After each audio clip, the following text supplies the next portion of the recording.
আপনাদের যদি ঘরে আমার মতো ছোট বাচ্চা থাকে তাহলে বলবো অবশ্যই এই ভাইরাল পটেটো স্টিকটা বানিয়ে খাওয়াবেন। এটা যেমন খেতে সুস্বাদু তেমনই কিন্তু বাচ্চাদের জন্য ভীষণই হেলদি একটা খাবার, যেটা বাচ্চাকে পুষ্টিও যোগাবে। তাহলে চলুন কথা না বলে চলে যাচ্ছি রেসিপিতে। শুরুতে আমি আলুগুলো ভাতের উপর দিয়ে সেদ্ধ করে নিয়েছিলাম।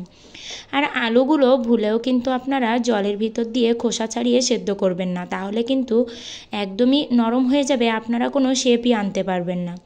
এবার আমি আলুগুলোকে হাতের সাহায্যে ভালো করে ম্যাশ করে নিয়ে এর ভিতরে দিয়ে দিলাম অল্প পরিমাণে লবণ, অল্প পরিমাণে হলুদ, আর দিলাম অল্প পরিমাণে শুকনো লঙ্কার গুঁড়ি।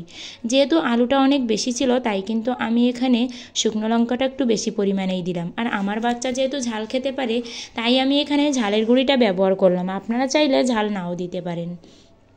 আর এরপরে আমি দিয়ে দিলাম 3 চামচ কর্নফ্লাওয়ার। আর এবার আমি ভালো করে এটাকে মাখিয়ে দেখুন এরকম সফট একটা ডো তৈরি করে নেব। এই ডোয়ের থেকে এরকম অল্প পরিমাণে নিয়ে একটা পিঁড়ির উপরে ঠিক এভাবে হাতের সাহায্যে আমি লম্বা লম্বা করে স্টিকের মতো শেপ দিয়ে নেব। আর এগুলো যে এতটা সুন্দর এবং এতটা খেতে মজার হয়, সত্যি না বানালে কিন্তু আপনারাও মিস করে যাবেন। শুধু বাচ্চা না, বড় ছোট সবাই মিলে জলখাবারে এমন একটা রেসিপি থাকতেই পারে। এতে কিন্তু বড়দের ভিতরে আড্ডাটা একদম জমেই উঠবে। আবার ঝটপট রেসিপি বানাতে এমন রেসিপির কোনো জুড়িই নেই।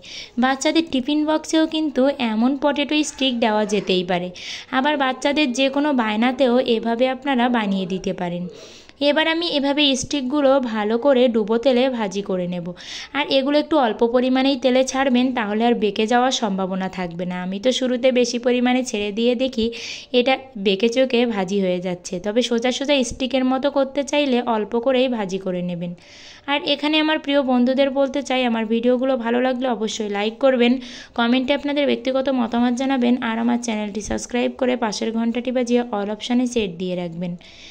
আর এখানে আমার সবগুলো স্টিকই ভাজি করা হয়ে গেছে। প্রথমগুলো ভাজি করার পর আমি দ্বিতীয় আরও এক কড়াই কিন্তু ভেজে নিচ্ছি। আর একদম সহজ পদ্ধতিতে অল্প সময়ে এমন রেসিপি সত্যিই কিন্তু ভাবা যায় না। তাই অবশ্যই বলবো যাদের বাচ্চা আছে তারা অবশ্যই বাচ্চাকে এই রেসিপিটি বানিয়ে খাওয়াবেন। আজকের ভিডিওটি এ পর্যন্তই। সবাই ভালো থাকবেন, সুস্থ থাকবেন, সবাই যে যার বাচ্চার প্রতি খেয়াল রাখবেন। সবাইকে টাটা, বাই বাই।